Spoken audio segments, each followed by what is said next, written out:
This podcast is a part of the Podmania Podcasting Network. Check out podmania.co.uk to check out more of our great podcasts, features, reviews, match ratings and previews spanning the crazy and diverse world of professional wrestling.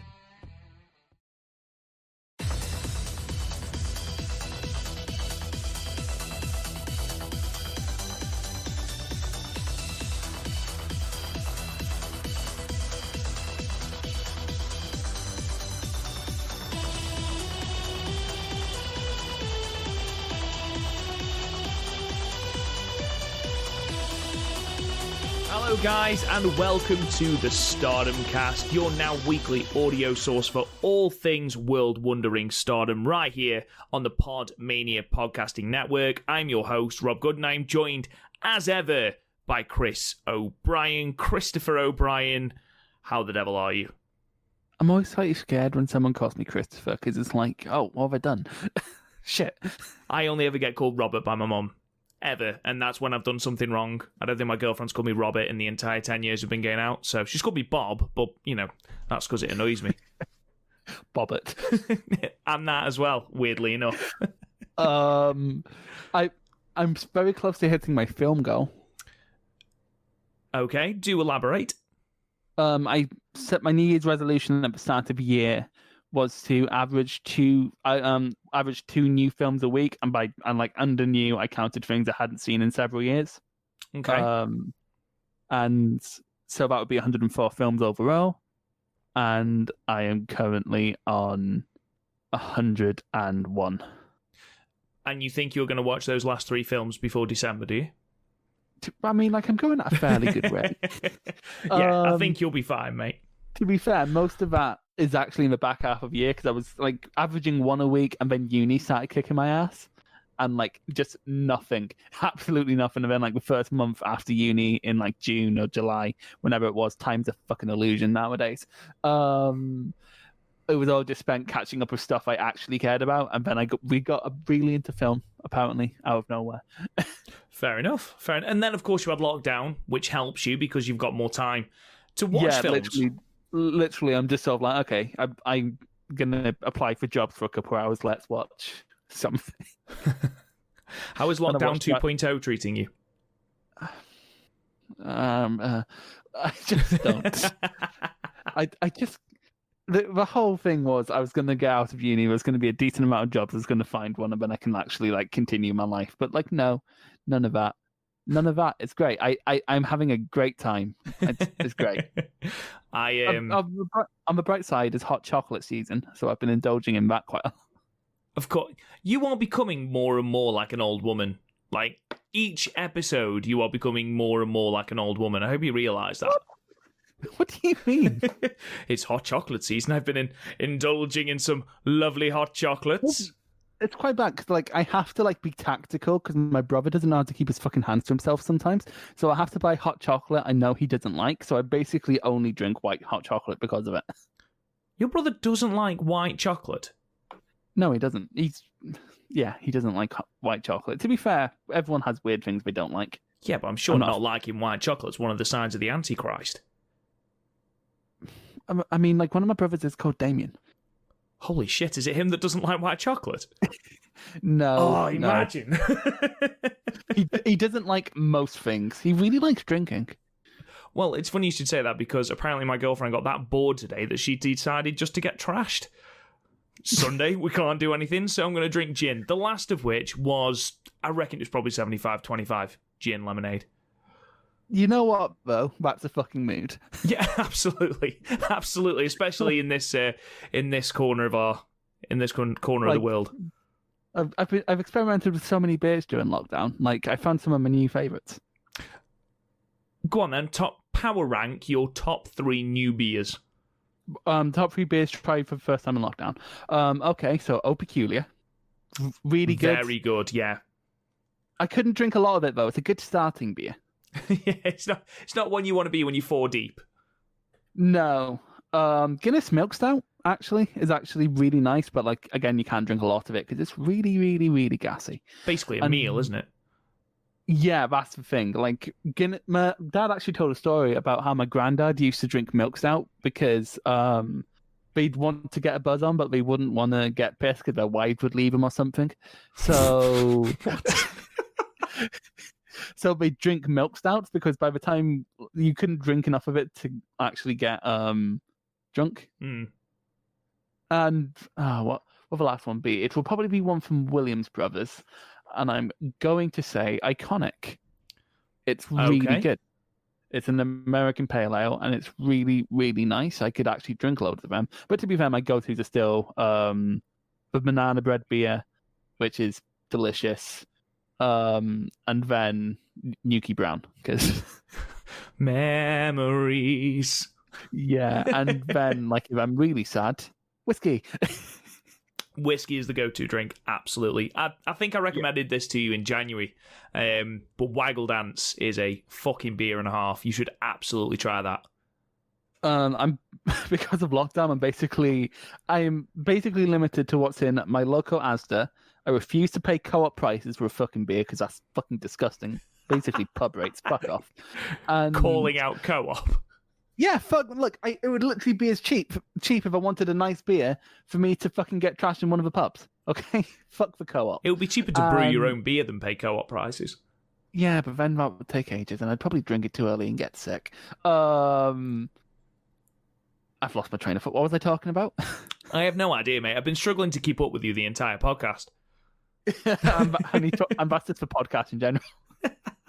The entire run of 18 episodes. Yeah, I'm going into the future. This is what happens when you make me watch a fucking Tag League. Well, now that you've mentioned Tag League, we are here to talk about the final 2 days of the Goddesses of Stardom Tag League, so nights 8 and 9.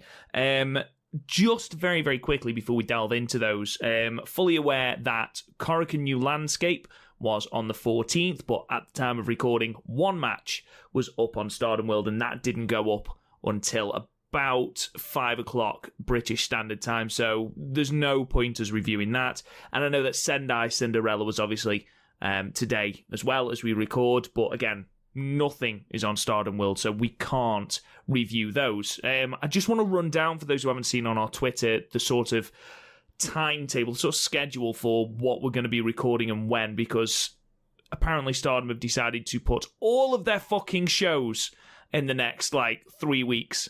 So this is basically what we're going to try and do. So obviously today, November 15th, we're going to do the Stardom Tag League Finals. Next Sunday, the 22nd, we're going to do Stardom Sendai Cinderella 2020, as well as Korakuen New Landscape. Tuesday, December the 2nd, we're going to be doing Stardom Mutsu Tournament from the 28th of November. Sunday, December the 13th, we're going to do the Toyama Tournament from the 6th of December. December 22nd and 23rd, fingers crossed, if it is up, so that is subject to change. We're going to do Stardom Osaka Dream Cinderella 2020. On that day, we will also release our ballot for the Stardom Cast End of Year Awards. And then on Wednesday, December 30th, again, subject to change, it will be Stardom Year End Climax 2020 and the Stardom Cast End of Year Award results. So that is going to be a mammoth, but I'm sure very, very fun show. So make sure you tune in for that. That sounds like a perfectly lovely way to whittle time towards the grave. Oh, you're in one of those moods, aren't you? I can tell. It's like, oh no, it's this Chris. The many moods of Chris. Let's delve straight into it then, Chris, with night 8, 7th of November from Shinkiba First Ring in front of 140 people. So we started with singles action, Hanan defeating Rina at 4 minutes and 20 seconds with her jumping cross armbar. Just a showcase, basically, for Rina's new Oedo Tai get-up, heel persona. She's definitely changed her in-ring style. There were little nuances. You know, there wasn't the Hana-inspired ring entrance. She was slapping the hands away when Hanan went for a handshake.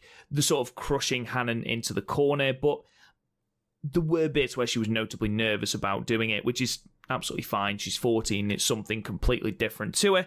So I'm sure she's going to grow into it. And what better way to showcase this new heel persona than to have her lose in 4 minutes, which didn't make a lot of sense, especially when you could have had someone like Hina or Ruaka take the pinfall.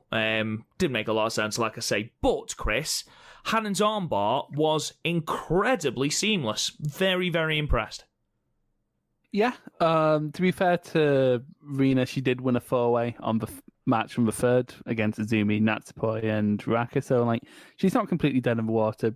She's going up against someone who's like above her on the food chain. To be fair, also, yeah, Hannon's getting a lot better, like significantly. Like her and Saya are one of the better parts of this tournament. So, yeah, no real complaints. The only real thing I have to say about this match is it went 420. Nice.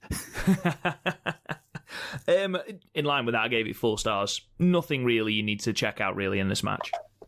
Yeah, just don't bother. Match 2 then, and it was a 3-way with Starlight Kid defeating Saya Iida and Ruaka at 6 minutes and 4 seconds with the Kichan bomb. Chris, opinion on this, please. I'm happy that the Kichan bomb finally got hit. Do you know what? Genuinely, I've written that in my note. Starlight Kid finally hits the Kichan bomb for the victory, and I've never been happier.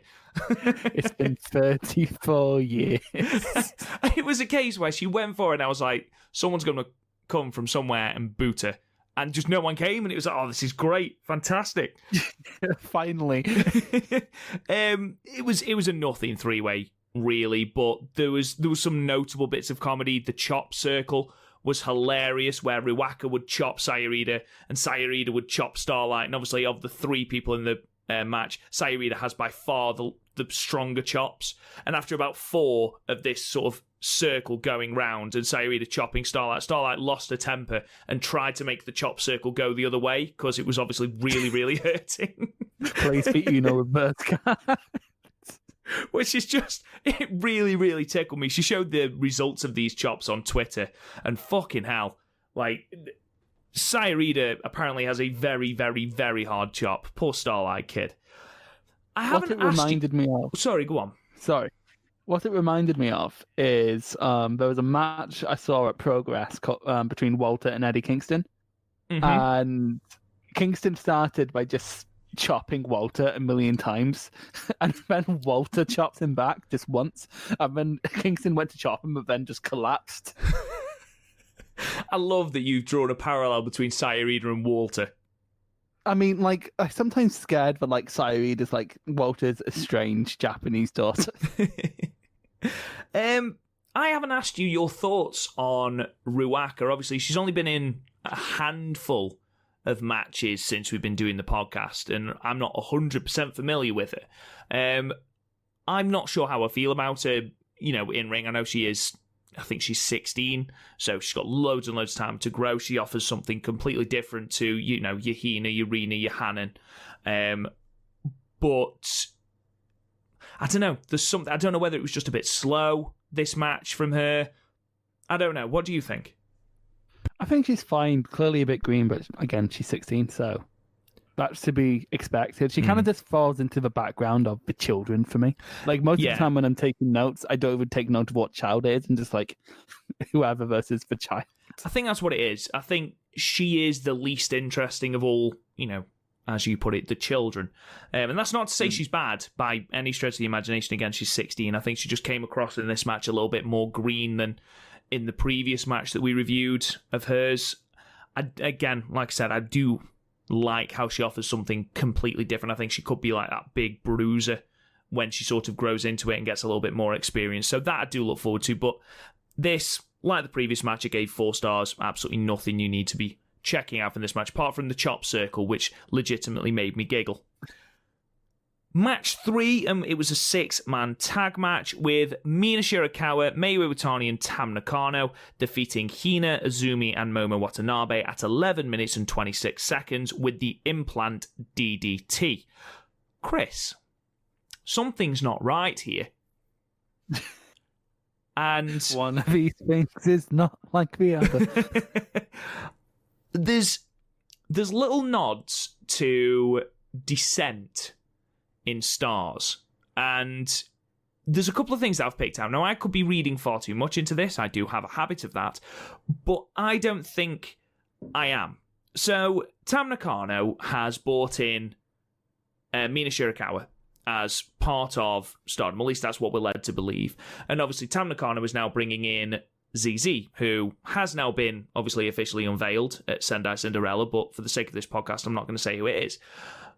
But it's Candy Floss. It's not Candy Floss. I knew you were going to say it's Candy Floss. I don't know why, but in the back of my head, I was like, he's going to say it's Candy Floss.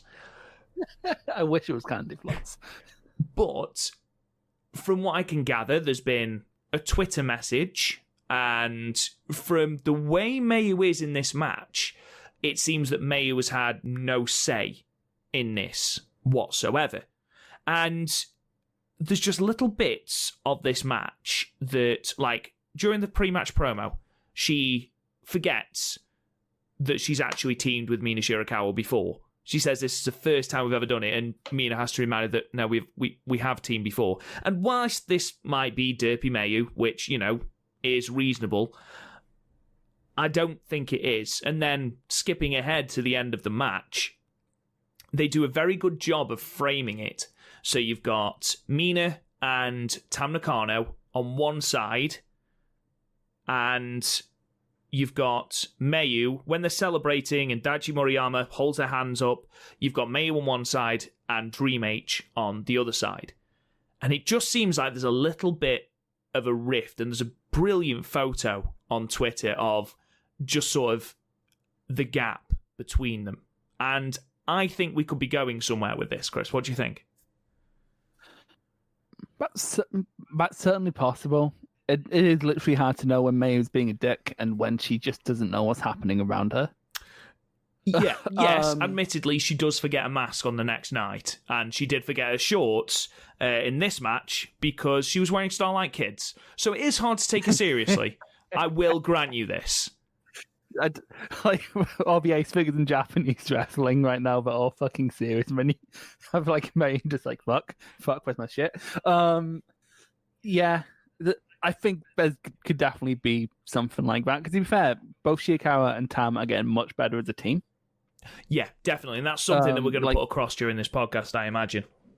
Because on the night before, with the match between Julia and Micah and Shirakawa and Tam, they were actually working really well, really fluently. Shirakawa was actually starting to get her offense to look good. So, like, if there's a split coming, she's at least getting better fairly fast. But yeah, like with all things involving Mayu, it could be possible, or it could just be Mayu being Mayu. The match itself is much of a muchness. I would pay money, like good money, to watch an Azumi and Mayu program, because that would just be incredible. They had flashes of it here, and they had flashes of it on in Night 9, and just I would love to see that as like a proper program where they get 23 minutes in the main event sometime. I think that would be absolutely incredible. There's a great moment where Azumi flips over the corner pad and drags Mayu with her feet face first into the corner pad, and it was just so seamless and so inventive. I'm constantly impressed by Azumi and constantly terrified at the fact that she's only 18 and is this fucking talented. It does get a bit scary. Obviously, Mina, it's all centered around Mina, as so many of these matches are at the moment. She withstands a significant amount of Queen's Quest pressure. I mean, like, she gets the shit beaten out of her. There's one moment where Azumi's got her in a camel clutch, and Momo just kicks the shit out of her. Just absolutely belts the shit out of this poor girl. She does manage to stand up, hits Hina with the implant DDT for the win.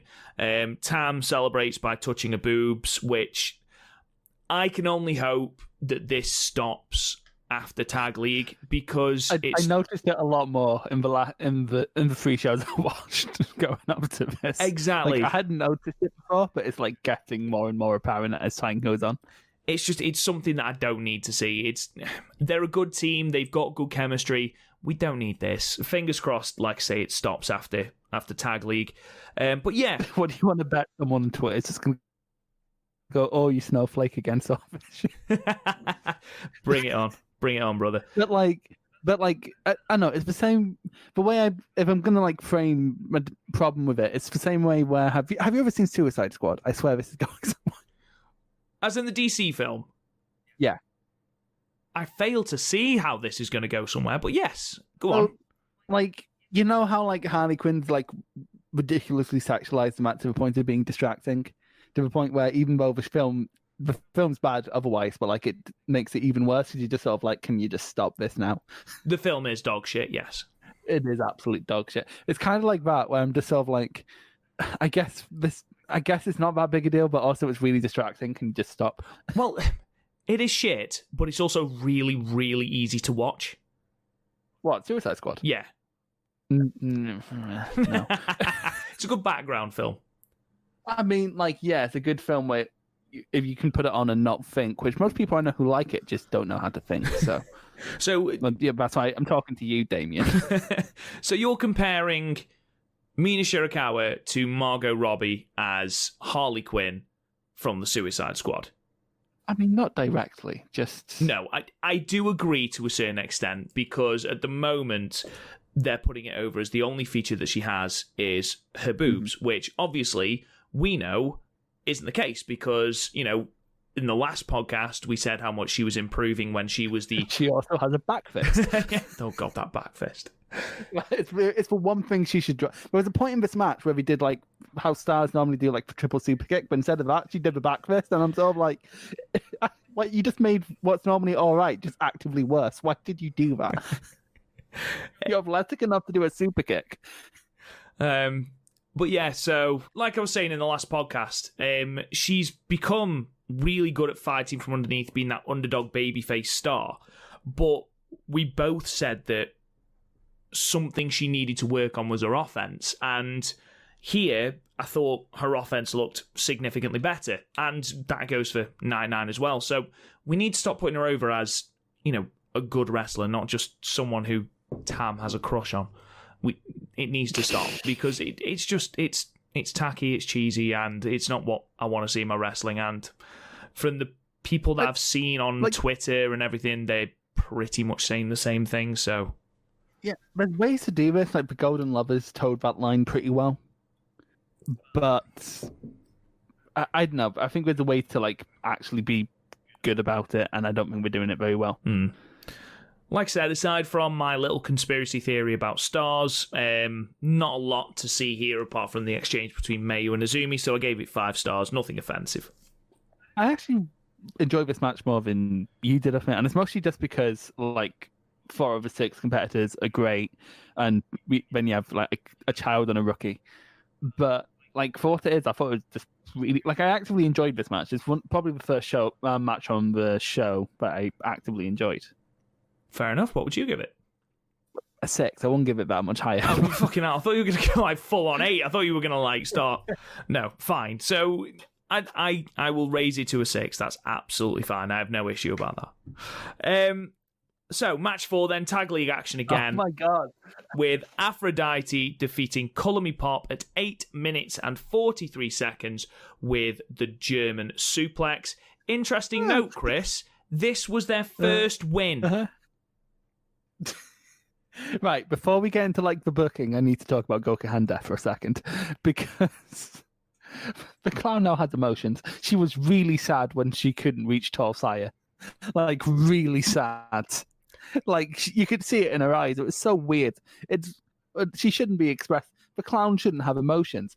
And then, like, apparently she carried Riho on her shoulder. That was kind of funny, but like, it's still distracting because it's a fucking clown.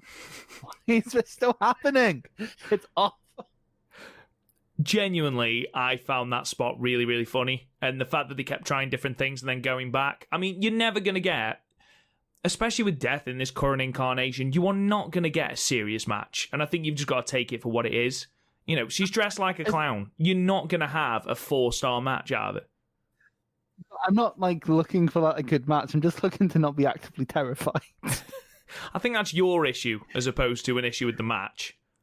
I've watched too much. I've read too many Batman. Like, have you read the Batman? Have you read Death of the Family, where Joker rips his face off?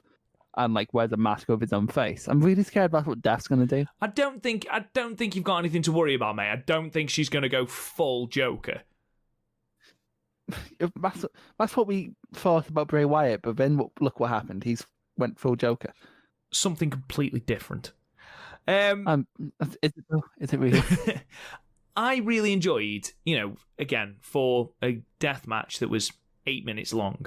I really enjoyed Saya Kamatani in this match because we saw a different side of her, and I don't know about you, but she's carrying herself a lot differently in a far more confident way. When her and Utami come down to the ring, she's strutting to the ring, and no chance, dude. Full on arms going. She's improved so much, not just in ring, but the way that she feels like a real prospect for the future, like someone who in 18 months is going to be absolutely amazing. And, from where she's come from in January to that person that was superimposed onto the Queen's Quest image on Twitter to actually feeling like a cemented part of this stable. She's a champion in Stardom, and let's face it, she's doing a really good job. She's improving every match she has. I think she's done stellar work, and this match is a perfect example. It's something completely different, and she does well in it. I mean, it's not a great match, for God's sake, but it's okay. There's also like that subtle little storyline going through that Utami's got a weird thing for Riho. She adores her, and Saya's like proper jealous. I really quite enjoyed that. And then, yeah. I like that when Utami put her off of Death's shoulders and she's just holding her like a fucking child. Or like in The Bodyguard, just fucking Whitney Houston starts playing in the background. Yeah, aside from this, it's standard fare. I do feel far more invested in Saya Kamatani as a champion. Utami is fantastic, and especially now in Saya's case, especially now that she has a non-high flying finisher that she introduced on the previous show. Yes, yeah, I agree. She's got that power finisher, and that's something that we spoke about with Azumi a couple of episodes ago. That to really finish off a moveset, she needs something other than an armbar and effectively a roll-up, which Azumi Sushi is. She needs like it's a good one, a driver or something, an impact finisher that she can break out. Burning hammer. Yeah, break out the burning hammer. So I gave this 5, Chris. What did you give it? I cannot fairly rate Gokuhan Deathmatch. Well, after like the fairly funny start, it just kind of became your standard deathmatch, and I always have this weird thing in my head every time I talk about death, because when I say deathmatch, I'm like, wait, was there like cheap? No, it wasn't it? Piranha tanks? No. Oh shit, there was it. But to be fair, from a 97 project, it was a Joshi deathmatch, and oh my fucking god, I don't like deathmatches. I don't know why I added it to the watch list. Match 5, more tag league action then. Grab the Top defeated Devil Duo at 10 minutes and 45 seconds with an Argentine backbreaker. I spent probably about 30% of the last episode ragging on Oedo Tai and their pretty directionless booking. But credit where credit is due, over these 2 shows, I thought their booking was significantly better, and shock of the day, when we don't have these tropes, when we don't have these nonsensical finishes, we have good matches. And this is what this was. I thought this was a really good match, Chris. Yeah, this was a fun match. When you say they have more booking, their booking right now seems to be, yeah, we really don't like Momo. No, that's B's booking. Yeah. Oh god. Wait. Yeah, but the chains actually started to be used in a non-shit way. It still shouldn't. It's still a bad weapon because you can hear it from a million miles away. Like, I don't even need to have the volume on. If I was watching it live, I could just mute it and I could hear it all the way from here. But yeah, I think what helps is that Oedo Tai is personality. Did you see the promo that Shiri and Himika cut at the start of this? What does Shiri call him? Oedo Tai's pig and Oedo Tai's green bean or something? Pig and the bean sprout. Yeah, which, like, damn, that's what some bitchy ass promo. That's about as bitchy as it comes, really, isn't it? Like, that's like relatively harsh. It's like in last year in the 5-star where Hannah, on the first day, Hannah versus Tam, and Hannah was just like, today, face Tam Nakano over shitty little trash panda. I enjoy... They seem to be, especially Saki, who potentially gets a little bit of a bad rap from me, and I do want to quantify the fact that I do have no issue with Saki in ring, or Tora in ring. And in fact, the thing that infuriates me most is I know they're capable of such good in-ring performances, which we've seen flashes of in this tag league, that match against Momo AZ, which was fantastic once they got rid of the weapons. This match where you've got very distinguished characters. You've got Tora, who's the brawn, and you've got Saki Kashima, who is effectively like the chicken shit, sneaky little heel. And that dynamic they've got with each other really, really works, but we don't see it enough.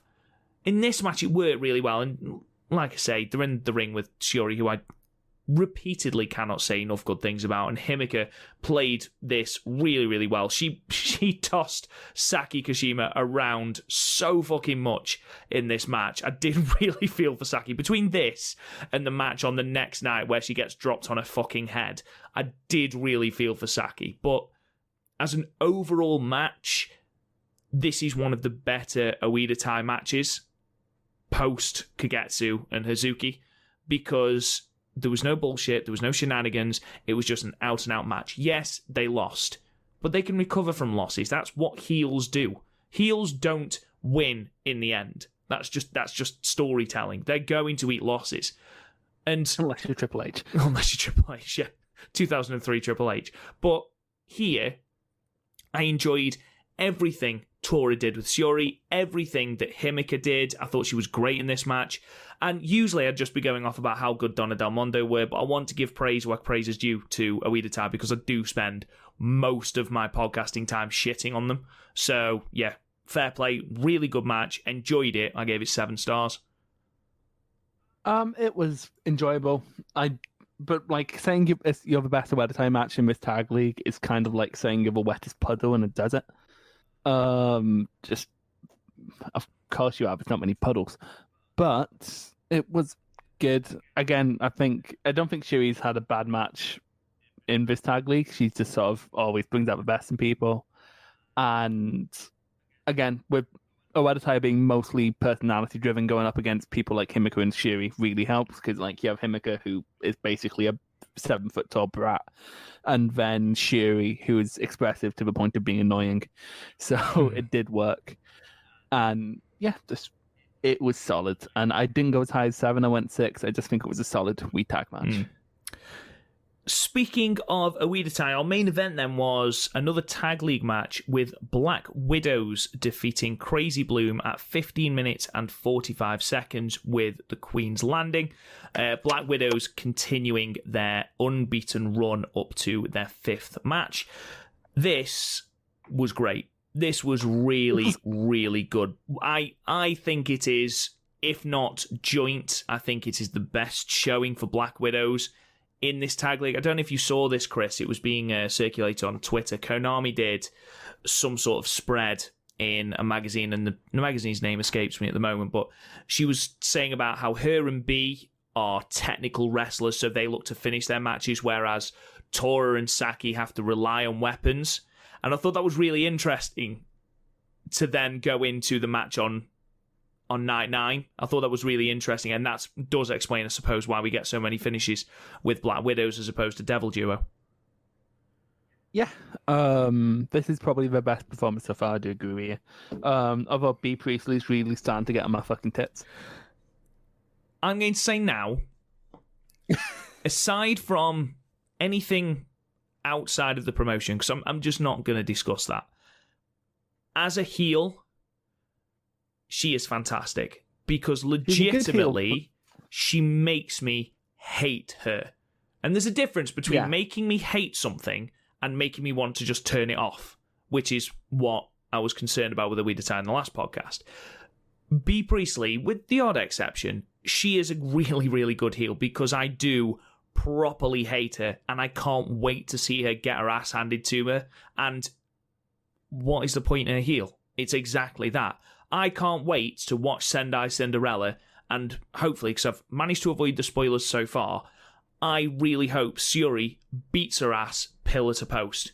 And surely that is what a good heel does. Yeah, she's maybe a bit too vocal, and, you know, her promos are starting to get a bit repetitive, especially on her hatred of poor Momo, but as a heel, I don't think we can really ask much more of her. She sort of zigzags through that line for me, where it's like, oh, that's actually really good heel heat, and then just piss off being Dinwia, like, and it just sort of zigzags between. And I kind of get why she's the loudest, because, you know, she's on New Japan TV a fair amount, and actually where she normally zigzags into fuck off territory is when she starts doing Osprey shit. She did shout Osprey when she hit Cheeky Nando's, which that annoyed me. Yeah. I will grant you that annoyed me. Yeah, like it just sort of it zigzags for me, and it's never like too far out of the please piss off line, but it's still present. I guess I do want to see Syuri hand her ass to her, but to be honest, I just think that every time in the Syuri match, it's like I really hope Syuri really kicks this person really. To be fair, again, because the Oedo Tai is so personality driven, with the exception of Konami's sort of like the weird silent killer. Going up against DDM is perfect, especially Julia, who's actually really turning it around for me. She's actually really starting to like express personality, which was my biggest problem with her before. Yeah, definitely. So like, I'm happy with that. Like Micah, we were talking about this earlier today. Micah's getting really good at selling fatigue. Like she's really good at both her and Willie Shirakawa are really good at ragdolling. Yes, they are. Absolutely, I agree. And I'm legitimately worried about Micah sometimes because of it. But yeah, this match was great. I loved the ankle locks. It was near the end of the middle. I can't quite remember when it was in the match, but like the ankle locks where like just, oh, she's out, no, back in the ankle lock. That's great shit. Between Konami and Julia. Yeah, it was in the middle. I noted that as well. I thought their little tease for their Sendai Cinderella match, it did everything I could have asked for, because I really cannot wait for that match now. Yeah, it's going to be really good. Just because, well, to be fair, they had a match in Korakuen, which actually we disagreed about, didn't we, for Korakuen one? In the tournament for the white belt? Yeah. Did we? I can't remember. What did you say? I thought it was an 8. I think you gave it a 7. It's a weird reversal where I was more positive. Maybe I was just angry when I watched it. I don't know. Yeah. I enjoyed the fact that they were cutting off Micah constantly, and that it was tag team psychology 101, and we've spoken about this on podcasts before. You know, just cut off the least experienced person. And Micah, because I know that you've had a real issue with this, she's been trying to act like the powerhouse. She's effectively exuberant with youthful energy, and she eventually tires herself out. And this is where B was fantastic, because Micah and B did the majority of the heavy lifting in this match. And you've got Micah trying to outpower B, but because B is more experienced, she's able to slither her way out and wait for Micah to make a mistake, which led to one of the coolest reversals and smoothest reversals out of an Enka Itoshi into a DDT, which looked nice. It looks so fucking good. And then, again, the entire finishing sequence played on the fact that Micah had made a mistake due to her inexperience, and B was able to capitalize. I'm slightly surprised that B broke out the Queen's Landing for Micah, but, you know, it does put her over, I suppose. Yeah. Yeah, that's the thing, because we've been praising Stardom's use of secondary finishes a lot, which means, like, when Momo brings up a Peace Sunrise, when B Priestley brings out the Queen's Landing, it does get them over quite a lot. Yeah. So, yeah, that, like, there's nothing but to help Micah, especially since they clearly want to give her a sustained mini push until she's ready for main events. Yeah, absolutely. Oh, yeah, so, they're booking her really well. So since she's like the obvious fall person here, because you don't want B to have a claim to the white belt right now, that's probably the best way you could have booked this match. So yeah, 100% completely agree with you. I gave this an 8. I thought this was a really, really good match. It was approaching an 8 for me. I'm not quite sure what stopped it. Do you ever have a thing where like a match ends, it's like, oh, that was so close to being an 8, but I can't quite tangibly tell you what stopped it? Was it because you were getting annoyed with B. Priestley? I mean, yeah, but like I get really annoyed with Johnny Gargano, and doesn't actually it really does. It really does affect it. Yes, it does. Fuck are you talking about? Yes, it does. I hate him. I hate him so for like actual criminals that I hate less than Johnny Gargano. Yeah, it might have been the B thing because like there were points in this match where she was like, it's like you with Sherry and Cinderella. She was like just being expressive to the point of being a bit annoying. Yeah, I think there was another night as well where I mentioned that she must have been really, really close to one of the microphones because all I could hear was B. Priestley's voice, and it hasn't bothered me as much on these two nights. I think it's bothered you, but I can see why that would irritate. But again, it's not go away heat. It's like it's heel heat, and I think she's doing it well, especially if she loses a Sendai Cinderella. Which, you know, some of you listening to this might already know the results, and you're going, you're yay, or right now. boo. Anyway, let's move on then. Let's move on to the finals. Night 9 of Stardom Goddesses of Stardom Tag League from the 8th of November from Edion Arena, Osaka 2 in front of 412 fans. We start with Tag League action with Wingori defeating Konami Pop at 5 minutes and 45 seconds with the Iidabashi. Wingori get their first 2 points, and do you know what, Chris? They fucking deserved them. Sairida got a pin. That never happens. They have fucking deserved this. They have been, like, low-key one of the most entertaining things about this entire tag league, Chris. They gelled really well, and, like, it's not even, like, through, like, immense work rate, but just, like, they're two personalities that complement each other. Yeah, absolutely. So that really helps. And then also, because it's against Steph and Riho, who, you know, have beaten Mayu and Julia, it now means that Hanan is the best wrestler in Stardom. I've actually said this isn't as impressive as other Wingori matches, but when you're working a match with Gokuken Death, who, you know, they've got a very specific match style, it's not going to be as, you know, you had the do-si-do spots, you had the spot of them holding their competitor's arms and then fanning out, which why didn't Sairida just let go of Hanan's arm? I mean, that why are they keeping themselves up so they can be stretched? That bit really annoys me, and I don't know why. I think I've focused maybe a little bit too much on that. They should just let each other go. It's because we've had to watch, like, what, 5 do-si-dos at this point. We can't help but overanalyze the fucking do-si-do. Like, I have expected them to, you know, like, when they made you do it in school, but they made you do, like, the pirate one? Yes. Like, I'm surprised they didn't do that at some point. Like, they start doing the gay garden. I don't know if you did that in school. Did you? No, you probably didn't do Scottish Highland dancing in school. Do you know what? No, in England, we don't tend to focus on Scottish Highland dancing. No, so you've never done the gay gardens? I am going to make sure that the next time we see each other and we get fucking hammered, I'm going to make you do Scottish Highland dancing. You're going to teach me, and we're going to put a video on our Twitter of us two Highland dancing, and the Twitter community is going to go mental. Who's going to lead? Well, obviously you. I'm such a submissive person. It's obviously going to be you. I'm sorry, neither of us are especially dominating person. That's why we have Gaff. We are such beta males. It's like literally with Gaff, it is the fucking stereotype of a small guy slapping at the big guy. Oh. Anyway, Hanan impressed again in the very, very brief exchange she had with Riho, but otherwise, this was a fairly standard match. It ruined Konami Pop's chances of reaching the final, so, you know, there's that positive. But I gave it 5. It wasn't a bad match. Nothing got botched, but ultimately, you know, you're not looking at, as I've said before, a 5-star classic out of Gokuken Death, Chris. Yeah. What I quickly want to say is that Riho's actually been getting silently better.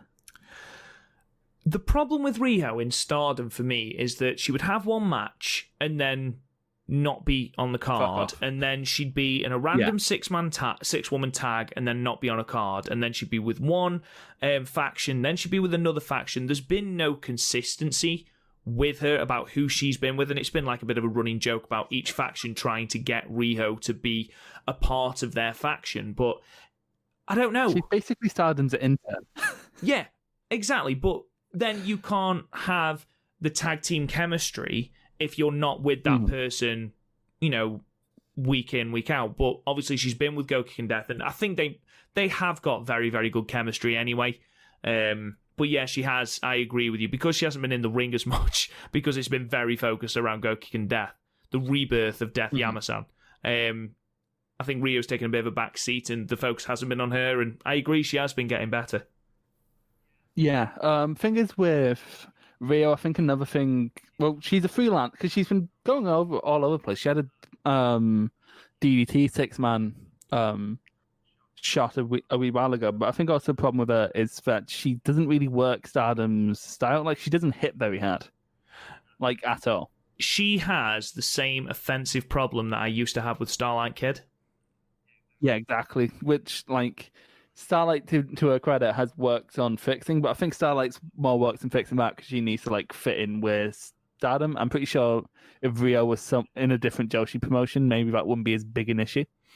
Like, from what I understand, like, Tokyo Joshi isn't as strike heavy. I haven't watched much Tokyo Joshi, so I couldn't tell you for sure. No, I have no idea about Tokyo Joshi Pro, apart from the fact that everyone seems to be jumping ship to Stardom. That's all I know. Yeah. I know Yuki Sakazaki, and apparently the show from last week was really good, so I might watch that. That's the thing, I kept almost clicking on it, but I saw it was like 4.5 hours long, and I'm like, that's an afternoon. I could do something. I could watch 2 movies. More Tag League action then. Match 2, which saw Devil Duo defeat Black Widows at 8 minutes and 5 seconds with the Kishi Keisai, which I can never say.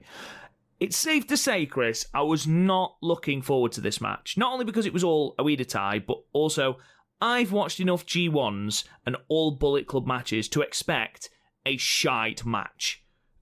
Yeah, like, I don't think there's ever actually been, like, the only good Bullet Club v Bullet Club match I can think of is the Bucks versus the Golden Lovers, and maybe one of the Kenny versus Cody matches. And, like, that's the problem. Like, heel dynamics, you really have to sort of skirt a line on that one, which I didn't trust current Oedo Tai to do. I didn't. But this was fine. This, like, isn't going to blow you away or anything, but, like, there wasn't a lot of bollocks. Like, just a tiny bit of bollock. It just showed a hint of bollock, but, like, not full bollocks. It's a sprinkling of bollocks. It sucks. Yeah, just a bit shaved off. But yeah, this was decent. I mean, what I said before about Konami sort of in my head played into this a little bit, about both sides of Oedo Tai wanting to prove themselves against each other. You know, there was a sort of noting of respect at the start. You know, we like each other, don't get me wrong, but we're going to try and kill each other. You know, it's always nice to have that dominance in a faction, and it was the same with DDM later on the night. Yes, we had interference and a bit of bullshit, but that actually led to an actual finish, meaning it came across as sneaky and not just completely nonsensical. I like the fact that there's a little bit of poetic justice, that one half of Oedo Tai stops the other, making it to the final. And I'm just going to plug Saki again. I thought Saki was brilliant here because she did the majority of the heavy lifting. And B. Priestley, during a Regalplex, I don't know whose fault it was, but that was a horrifying looking bump that Saki took, and it looked like she proper shook her up as well. But yeah, it was a far better match than I thought it was going to. I thought Tora and Konami did some really, really, really good work. Konami's striking was really, really on point in this match. But yeah, otherwise, like I said, far, far, far better. I expected, you know, people lying down and then kicking out. You know, basically the typical Suzuki-gun or Bullet Club G1 all faction match, where we just get, and then we have 2 minutes of bullshit and then it's finished. And it's just, I've not got time for that. But this was decent. It was far better than I thought it was going to be, Chris. Yeah, like I saw this and I thought, oh man, I'm gonna hate this. I'm gonna waste like 15 minutes of my life I can never get back. I could have done so many things with those 15 minutes. I could have reached out to someone I lost ages ago and told them anyway. But no, I ended up not missing. I ended up going, yeah, that's probably a bad idea. And also, this match was okay. It like nothing that's gonna blow your mind. But like, turns out when Tora and Saki have to work a match, because you can't hang someone from your stable. So turns out when we actually have to work a match, it's good and it's fun and I enjoyed it. Not much especially stood out to me apart from it's the one time where the chain wasn't annoying and I actually quite enjoyed, like Fuomo complaining about B on this podcast. I did quite enjoy her post-match promo. Yeah, where she explains to everyone in the crowd that no one in Oedo Tai sucks because they're all strong, but Momo Watanabe does suck massively. It's just sort of like, just to make it clear, we don't suck. You know about Momo, though? Fuck Momo. Poor Momo. I feel so sorry for Momo. It literally, like, I forget who it was, but there was someone I had like an active disdain for in like the early days of Young Lion, where I would like, yeah, these guys aren't bad, but you know who is? I completely forget who. It's basically what I have right now with Gargano. So, it's like, this match wasn't bad, but you know what? Whose matches are bad? Johnny Gargano. What would you give this one then, Chris? 6. I gave it high 6, low 7. I did enjoy it far more than I thought I was going to. Match 3 then, Tag League action with Aphrodite getting their second victory in a row, defeating Dream H at 14 minutes and 5 seconds with the German suplex. Nice little plot point about Mina being jealous of Utami as they debuted at roughly the same time, but Utami won the Tokyo Sports Rookie of the Year that year. Whilst Utami has physically no idea who Mina Shirakawa was. I find that really, really, really entertaining, Chris. What did you think of this match? Mina Shirakawa, like, most of the issues we had with her on the last podcast are very suddenly not there. Yeah. Like, it's abrupt. Like, I don't know how that's happened. Because, how much time did we spend over the last 2 podcasts going, oh, this is what Mina Shirakawa needs to, like, address? Does she listen to this podcast? Because with the exception of a backfist, which she might be keeping just to spite idiots with podcasts,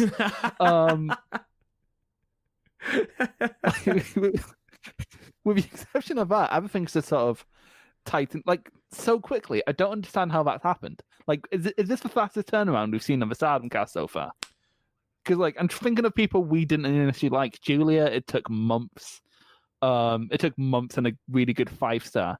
I'm trying to think. Saya, it took months. Tora, we're still in sort of that stage where she's somewhat coming around, but not quite. Just, it's abrupt. I've never had like such an abrupt turnaround on someone. I think it is just the fact that they've managed to find, as this tag league's gone on, they've managed to find a sort of dynamic for her. I mean, they sort of flip-flop between having Mina as the hot tag and having Mina as the babyface in peril, and she suits so much being the babyface in peril that it makes no sense to have her being the hot tag, especially when you've got someone like Tam, who is a really, really good hot tag. But aside from that, everything she does has tightened up. The DDT has some extra stank on it. I mean, they did the double team DDT, which I know you don't like, but even that seemed a little bit more stank on it. Because my biggest issue with it before was mostly it took too long and it didn't look good, but because they've been now doing it fast, it's sort of taking out my main issue.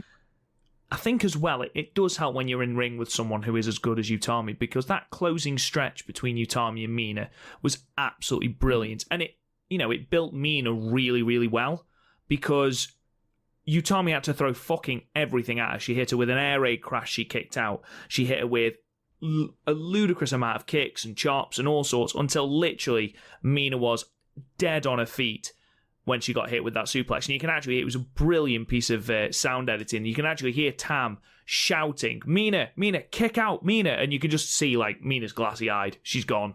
And it was really, really good. The bit I wanted to talk to you about, though, Chris, was the knee bar that Tam locked in on Saya. And all I'm going to say is, thank fuck that Saya used to be a dancer, because there's absolutely no way I would be able to get my legs that far apart. My legs would drop off. My legs would literally go, nope, had enough of this. She's got her in this knee bar. And then with her other foot, she's pushing the other leg, literally to the point where Saya is doing splits. And it was some Zack Sabre Jr. shit. It was. It looked grotesque. I mean, it looked amazing. It worked really, really well. But Jesus, it looked horrendous to take. It wasn't. Yeah. Like, I was just looking up. Like, if my knees even thought I was a possibility, they'd just, like, walk away. I'd just be sitting there on the stumps going, please don't hurt my stumps. Saya took a lot of heat in this. I thought her selling was infinitely better. She wasn't flipping and doing shit like that, despite having her back worked for an entire match. That was where I thought Mina really showed a lot of promise. She was using a few different submissions, which, if she worked a submission-based style, I think she'd be very, very good. She actually managed to get in the surfboard lock, which was brilliant. She's managed to do that the last couple of times. But I think there, as opposed to trying to engage someone in strikes, because, you look at Mina and Utami, she's not going to outstrike Utami. She's not going to outstrike a significant portion of the Stardom roster. But submissions, she looked very, very solid. And if she can develop that part of a game, she could be a legitimate threat. Because that's the thing, because Utami's taken to, like, having, like, proper, like, little, like the start of a 2K19 match, like the little technical exchanges. And, like, Mina didn't look completely out of place in that. No, absolutely not.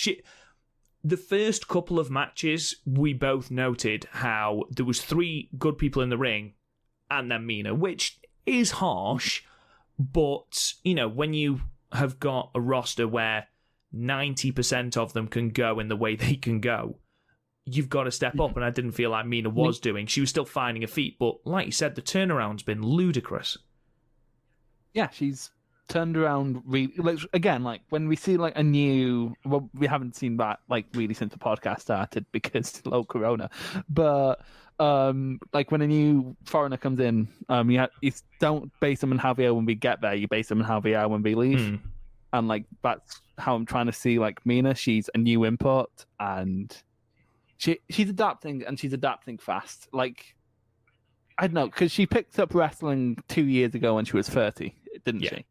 So, like, I don't know, I can barely learn new skills now, and I'm 23. So, yeah, full props to her. I really enjoyed this match, and I'll be honest, this show, aside from the opener, and, we differ on the Oedo Tai match, the last 4 matches of this show are all great, because I gave this an 8. I thought this was really, really good.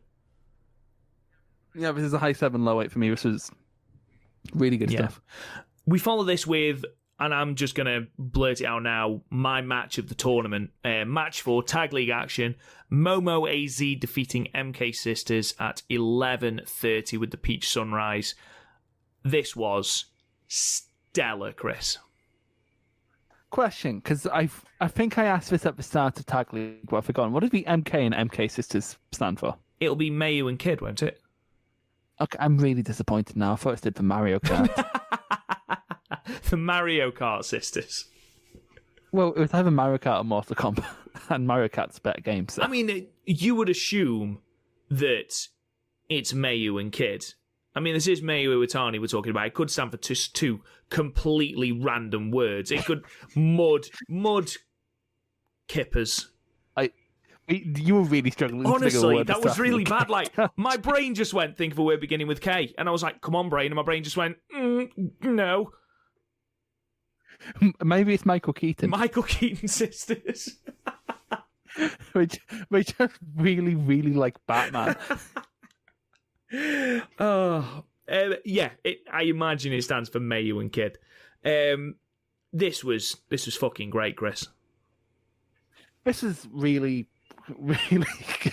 Like, it started off a tad slow, which normally would, spell death in a 10-minute match. But then it really, really, really picked up by the end, like bombs being thrown, and the bombs being thrown with nukes. Like some really creative spots, like the code red into a B drive. That might have been the best move reversal I have seen all year. It was so smooth as well. That was the thing. Aside from, it just built and built and built and built, and it was just this furious 11-minute sprint. And like you said, it started a bit slow. Like, you've got Mayu who's forgotten a mask, because, lol Mayu. You've got Azumi tripping over her own feet at the start. But it just, like I say, it just built to such a crescendo. All four of these women had tremendous chemistry in ring, but it was just, everything they did was 100 mile an hour and nobody missed a step. It was great.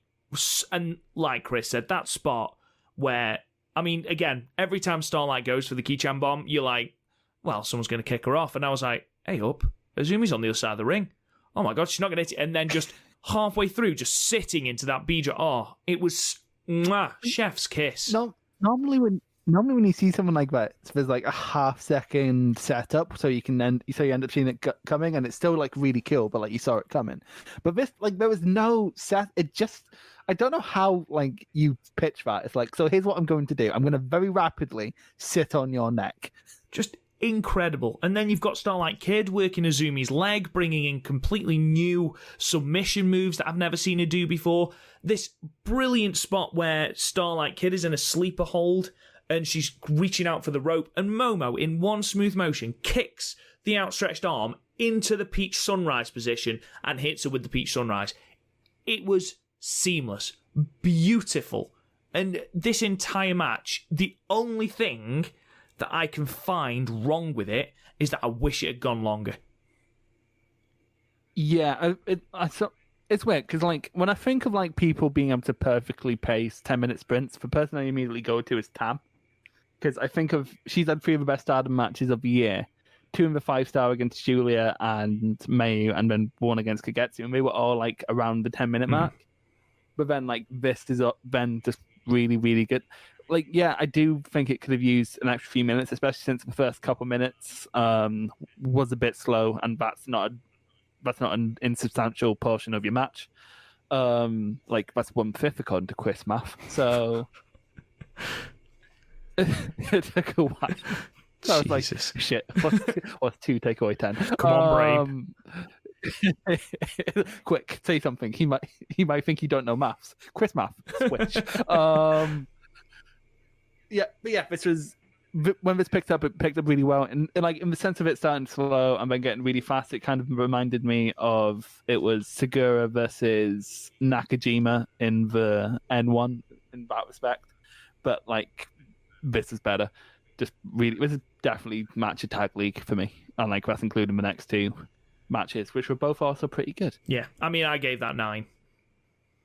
Yeah, it's a high approaching a 9. I think it had like that tiny bit more time, because the ending was a tad abrupt, but then again, it was one big finishing sequence, so it could have happened at any time. But yeah, it's just, it's on the precipice of a 9 for me, but not quite. You achieve, we will give you an 8, but you do not achieve a rank of 9. They do. Anyway, match 5. So the tag league comes to an end with this semi-main event. So currently, as it stands, this is what needs to happen. So Julia and Micah will go to the finals as Red Goddess winner with a win or a draw. So basically, if Crazy Bloom avoid defeat, they go through as Red Block winner. If they lose, then Aphrodite go into the finals, which I found bizarre considering they didn't pick up a win until their 4th match. But there we are. That's Red Block for you. On the other side of it, if Suri and Himika win, they will be tied with Momo AZ on 8 points, and they would have to have a tiebreaker match to determine the Blue Goddess block winner. If they I'm not lose gonna lie, or go to a draw, Momo Izzy win the blue block and advance to the finals. I'm so happy you're here to explain this because I was trying to figure it out in my head, but I was figuring it out as if they were in the same block. I'm like, wait, no, because that's not the case. Because apparently Stardom, I don't know how they came up with that concept. It's like you look at a really nice cake and think, you know what, I'm going to make that cake, but replace the icing with a knife. The issue that I have with it, Chris, is that because of the way they've done it, so one team in blue block has to face all the teams in red block. The way they've done it, we've already seen the Tag League final, and we've already seen whatever obviously the winner will go on and face the tag champs, which is Aphrodite. We've already seen that match because whoever wins blue block will have already seen it. That's what I don't understand. I don't understand this concept at all. I think it's one of those cases of being different for the sake of being different. I can't think of any other logical reason for them to do it like that. It makes no sense. Like, imagine if they did that in what's another sport that people watch? A football tournament. You're gonna make a football related parallel. I sat next to my granddad while he watched the World Cup. Imagine if they put everyone in blocks for the point stage of a World Cup, and then we're like, well, you're not actually going to face the people in your block. You're going to face everyone else. It's like the NFL. Basically, what they do is they put you into conferences and then divisions in that conference, and then you play all the people in your division and all the people in your conference, but then you will also play some of the people from the other conference, and then it's on a rotation system of every 3 years you play some other people. It's bizarre. Why? You lost me at NFL. Anyway, moving on to something that we do know, this match was brilliant. Julia and Maika defeating Grab the Top at 14 minutes and 5 seconds with the lateral press. This was another fantastic match. I thought the next two matches centered a lot around Maika, and in two very different stories. In this match with Grab the Top, she was determined not to be the one to lose her team the match after being the one that took the pin against Black Widows. She was determined to prove herself, and she went toe-to-toe with Himika especially, who is quite obviously a more dominant competitor. She's bigger, she's stronger than Maika, but Maika didn't back down, and that really endeared her to me in some regard. I thought the entire middle section between Julia and Syuri was fantastic, and then just Himika absolutely beating the ever-loving piss out of Maika until the last until literally the last moment. I thought was absolutely great, Chris.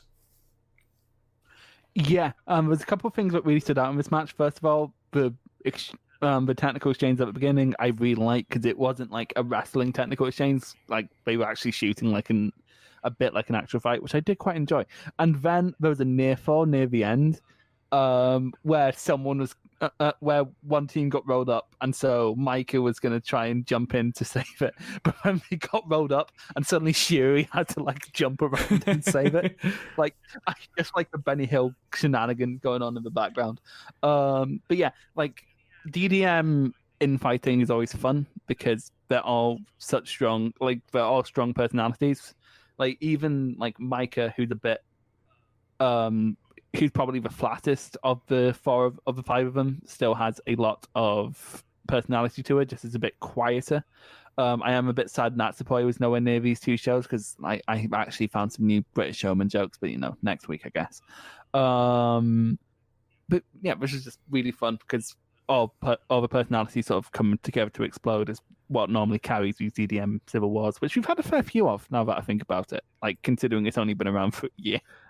Even though Maika was the rookie of the group, or it still is the rookie of the group, she was the MVP here. She bumped circles around Himika. She made Himika look fantastic. She made her look really, really good. There was an exchange between Himika and Julia, which was flawless. It was so well done and so seamless that if they'd have interjected that into their singles match at Korakuen, we would have had, even more praise for that match because it would have fit in with that. It's just a shame it was sort of not in a throwaway tag, but in a tag where it's not going to get talked about.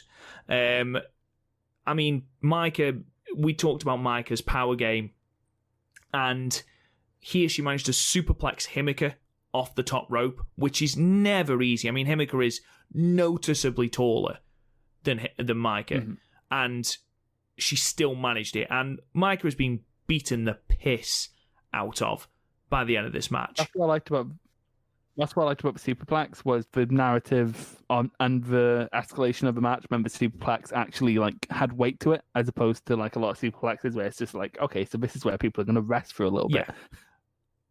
What did you think of the finish? I was very confused. I thought for a second we'd hit a time limit draw because Our old friends. It wasn't.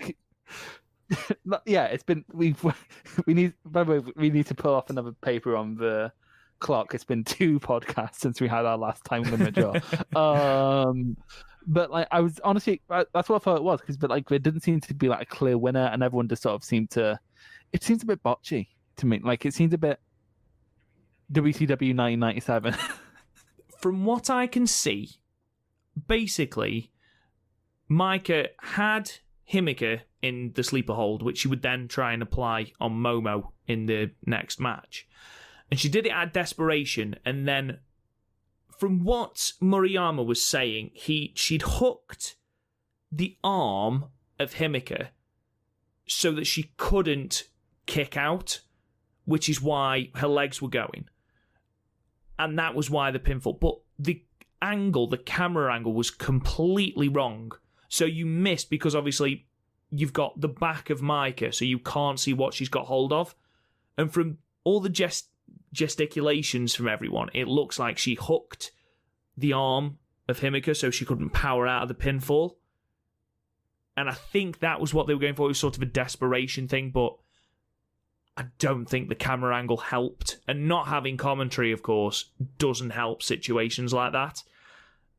It didn't take away too much for me from the match. It was just a little bit confusing.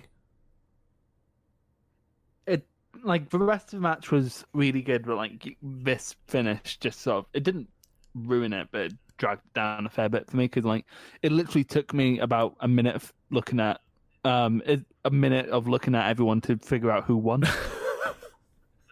I was just sort of okay, who looks happy? Okay, they must have won. I did give it 8, and I know that you won't have done. I want that finish sort of dragged it down from an 8 for me. I gave it a 7. Okay. I'm feeling on that one. So that does mean that this was how the blocks of the Goddess of Stardom Tag League finished up. So blue block, you had Momo AZ on 8 points, having won the last 4 matches. Black Widows, that lost to Devil Duo, unfortunately knocked them out of the running. They were on 7. Grab the Top on 6, and then Dream H and Colour Me Pop on 4 points. Red block was significantly closer, with Crazy Bloom edging out Aphrodite. Crazy Bloom on 6, Aphrodite on 5. Then followed Devil Duo and MK Sisters on 4, and then Wingori bringing up the rear on 2 points, which means that the 10th Goddess of Stardom Tag League final would be contested between Momo AZ and Crazy Bloom, with Momo AZ defeating Crazy Bloom at 12 minutes and 10 seconds with the Peach Sunrise.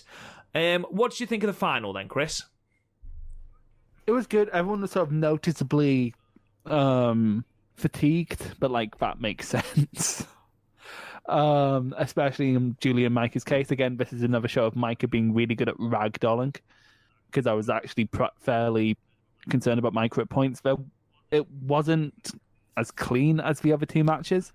There was a fairly noticeable superplex botch where I think it was meant to be a smooth transition, but then they got dropped.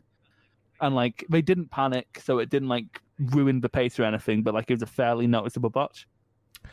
But the 2 teams gel well together. They all hit each other hard. Momo and Julia are almost perfect rivals because they're both such fucking hotheads. It's fucking when Tony Stark and Star-Lord come across each other. It's like, of course, they're not going to get along. But yeah, this match was grand. At this stage, I had binged these shows fairly close together, so I was a bit burned out. But like, this match managed to stand out. It's really good, despite the feeling of burnout coming in. So, like, I think that speaks to the quality of the match quite a lot.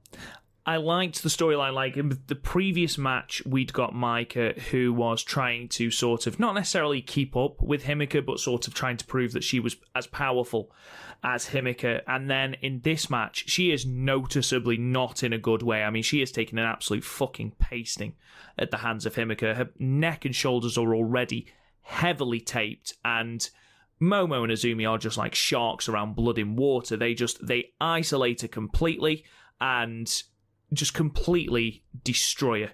Completely destroy her. They take her apart, and because she is so tired and injured, she sells it so brilliantly. She goes for the Enkara Toshi, but can't do it. She goes for the Superplex, but can't hit it. But she's still got that resolve. It still takes a golden trigger and a peach sunrise for Momo to finally put her away. And that resilience, because Julia's barely in this match. She's in it for, what, the match goes 12:30. I reckon she's probably in it for maybe 2 minutes of this match. It's all Maika. Yeah, she wasn't overly present, was she? She was like Nelson Muntz' father. Well, that's because... Nice. It was very good. I do like how, like, you never laugh at my Simpsons references, but you're always like, yes, I appreciate. Because Momo Izzy got a very clear game plan, which was Momo is going to take apart Maika, and Azumi just make sure Julia stops coming in. And that worked really, really well. Azumi, the brief time that she was with Julia, was great as well. But yeah, I agree with you that Julia and Momo, they are going to have an absolutely phenomenal feud at some point, and I can't wait. They've been teasing it all year because there was a DDM versus Queen's Quest match from earlier in the year, and like Momo and Julia just wouldn't stop like attacking each other. Like, and then they had their match in the Cinderella. Like, to be fair, I was going to say we've borrowed sort of Julia and Hannah's chemistry in that respect, but that's basically the chemistry Julia has with everyone. Where it's like, I'm really unhappy that you other people exist.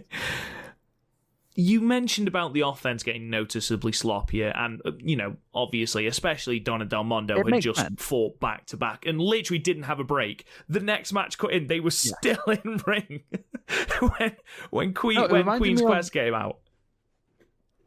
It reminds me of, I just finished like the 97 Champion Carnival finals, and it was like that where Misawa and Kobashi went to a 30-minute draw, and then Kawada just comes out and destroys Misawa. And you're just like, oh, for fuck's sake, just leave me alone.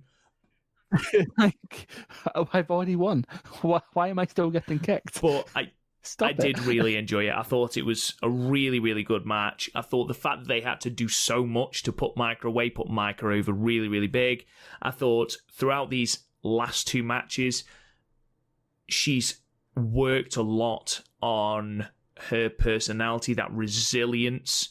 And it was something that, you know, we've both said she needed to improve a little bit. She needed to improve that character. And she did do in these last two matches. She was devastated when she realised she'd had to take the pin again. Momo Z came over as real badasses here, just completely took apart the rookie, and they are your 10th Goddesses of Stardom Tag League winners. I gave it 8 stars, Chris. Yeah, I'm approaching an 8 as well. I'm making a point to go rewatch it when I haven't watched a few hours of wrestling back to back to back. Yeah. Because it seems like one of those matches that like were really good. Like, you know how like AJ Styles versus Daniel Bryan at the Rumble a couple of years ago was really good, but it followed a Rumble.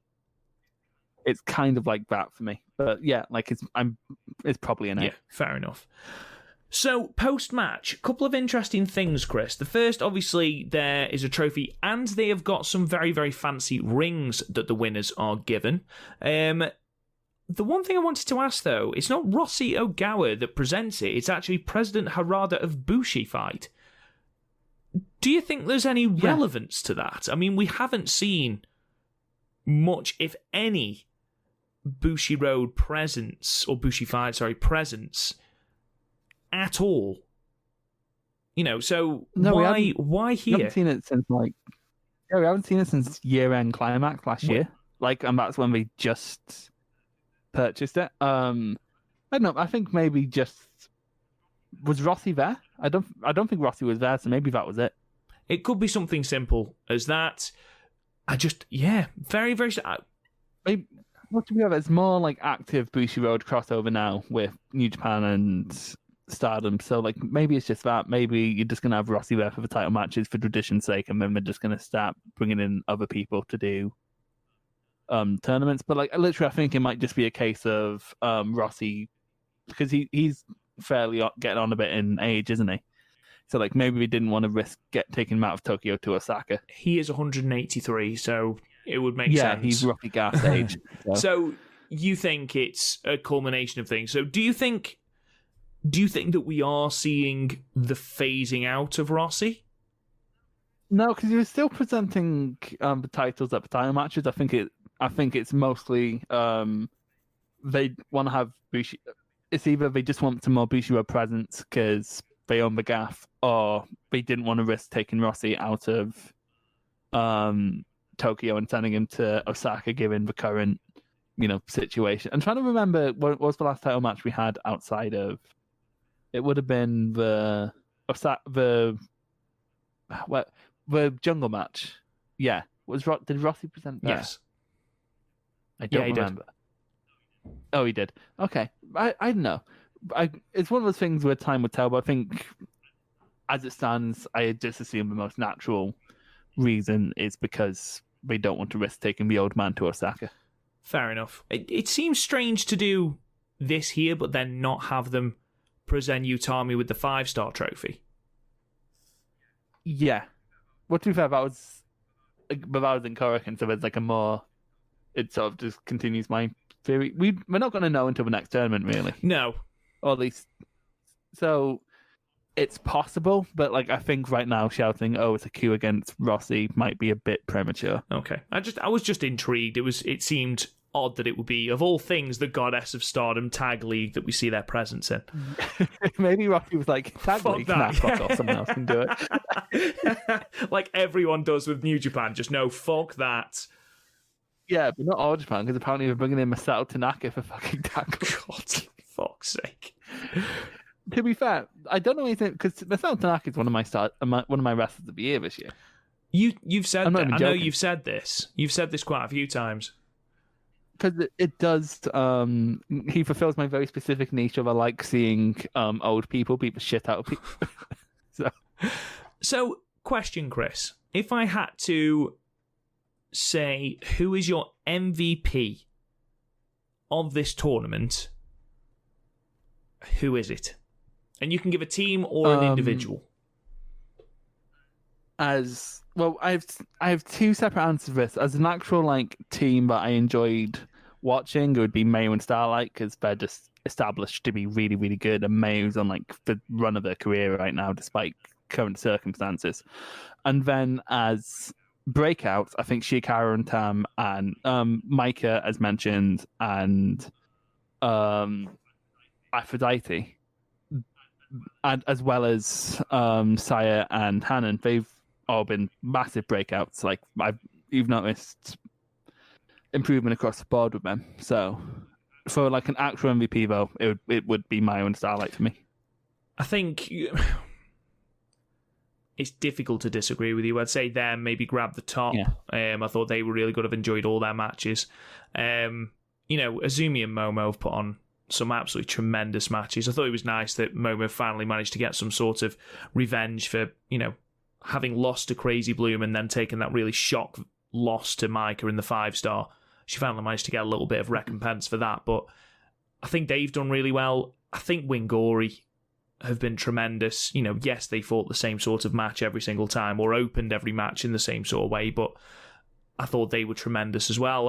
I do agree with you, though. I think Mayu and Starlight have put on entertaining matches whenever they've been asked to, whenever they've been given the tap. So it's difficult not to give it to them. Moving on then from Tag League, it was announced, obviously, afterwards. Aphrodite came out, Momo and Azumi said that we're going to challenge you. There was a big handshake, and that was set for Korakuen new landscape, which took place on the 14th of November. Myself and Chris have avoided all the spoilers. I don't know if Chris has. I have. So we're not going to talk about that.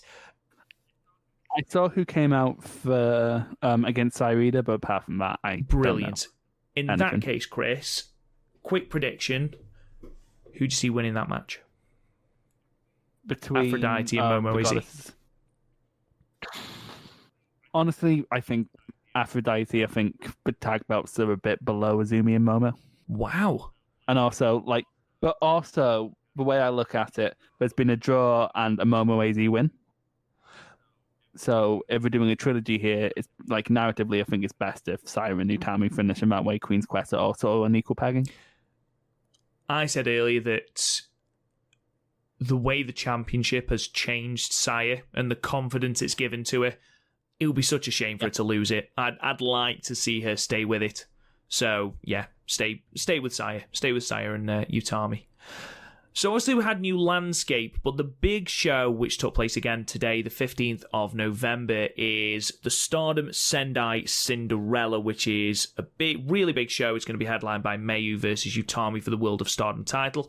Chris, presuming that you have avoided all spoilers on this, I just want to get your opinions on who you think is going to win. I'm just going to go through the title matches. So Future of Stardom title match is Micah the champion versus Saya Iida. Who do you see winning that one? Micah, the Future of Stardom championship isn't really something we're defending off, and it's basically just a trophy they give to someone going, we want you to look good until we can actually push you. That's basically how it's used for Utami. So I think Micah's more about figuring Iida. I think this is more just a token defense to make it look like an actual championship. Fair enough. I agree with you. The only thing is now, once Saya Iida's challenged, you've had Saya. Who do you have now to challenge? That's the only issue. I just you had Saya. You had Saya and other Saya. The children, but again, they're going to be token defense until Micah just relinquishes it. I think they're mostly going to be token defenses. Yeah. Unless they bring in another mega rookie. Well, they are bringing in, of course, Lady C, who is going to face Saya Iida at New Landscape. So she's a rookie, so she could potentially challenge. I don't know whether Mina Shirakawa actually classes still as a rookie, so she could challenge. I think we talked about this last time. And then, obviously, we don't know who Double Z is, who, will debut at, I believe, the New Landscape show as well, so they might be a rookie as well. I don't know, because I haven't seen who it is yet. High speed title match. This is easy. Azumi versus Gokuken Death. I mean, it's obviously going to be Gokuken Death. She's been kept really strong, and she's going to win it all. She's going to be like Bobby Lashley in Impact. She's going to take all the belts. To be fair though, she is a former high speed champion. You don't see her beating Azumi, surely. I mean, she beat Hazuki, and Hazuki held it for ages. Hang on. Just to check. Yeah, she beat Hazuki after Hazuki held it for 200 days.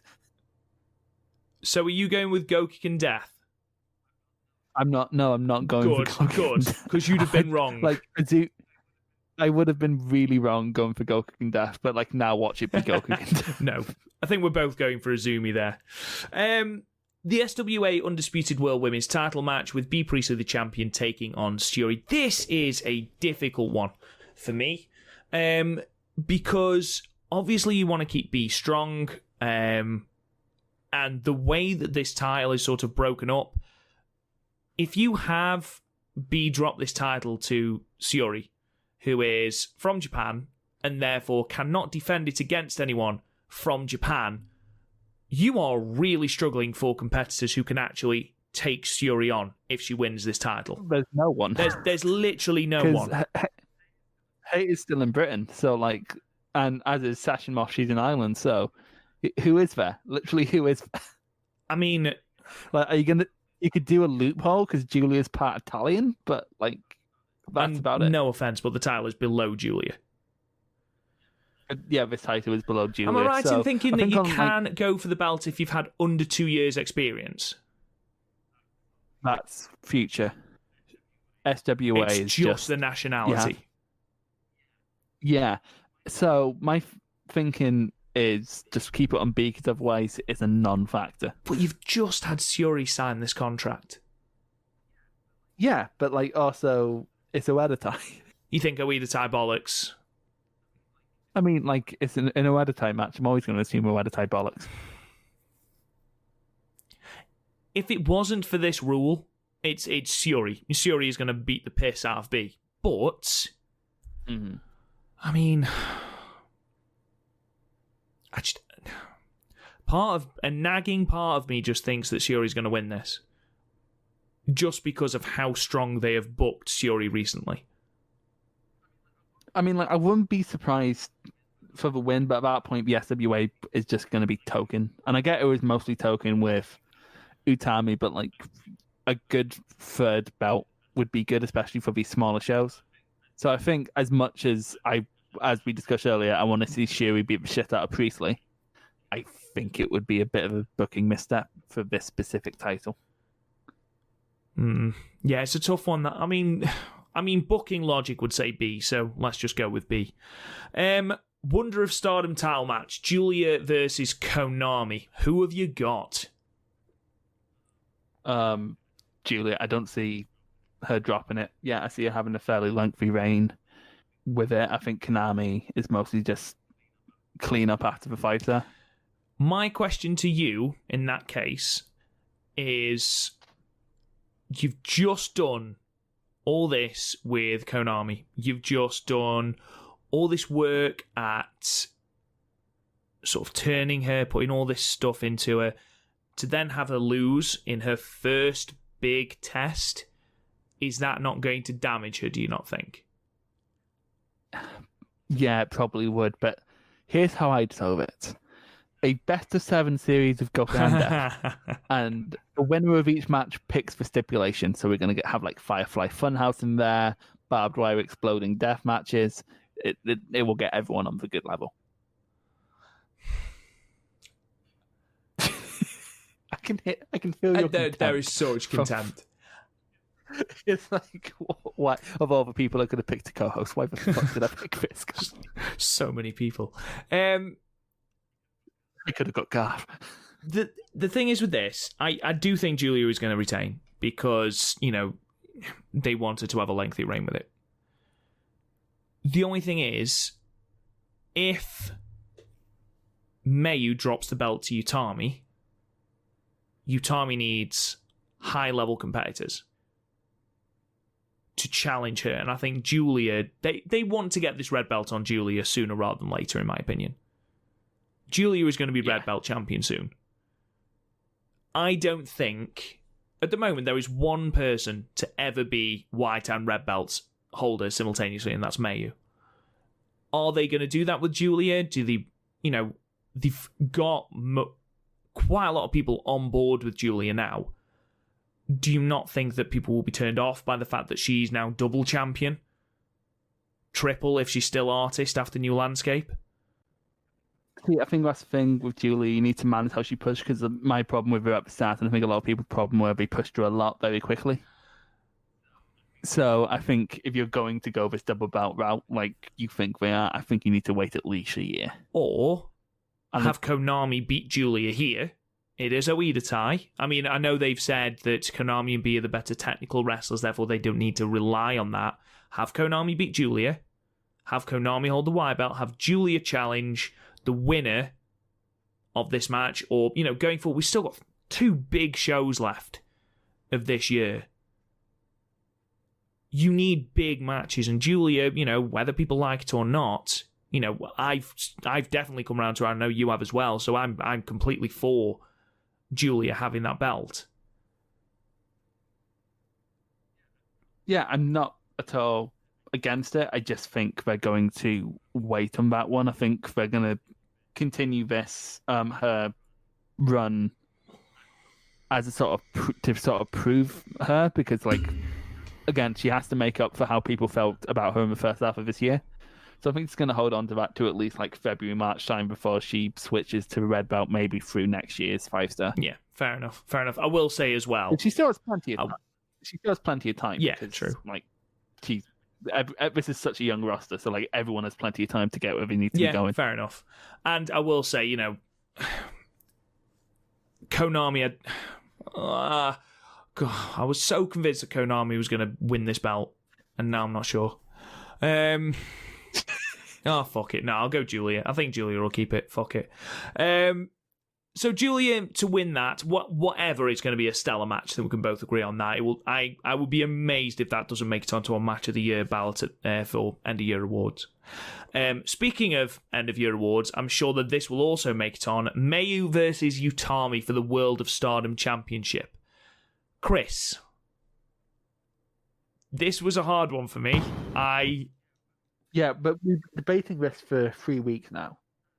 And my thinking is, right at this moment in time, I support the idea of Utami being able to win the World of Stardom Championship, but I don't quite support her having a reign at this specific moment in time. I don't think until it's put into practice, we don't know, do we? She might be, if she wins the belt, she could be the best champion we've ever seen, the most dominant, the most charismatic champion that we've ever. But we don't know that because the only singles championships she's held are the Future of Stardom Championship and the SWA.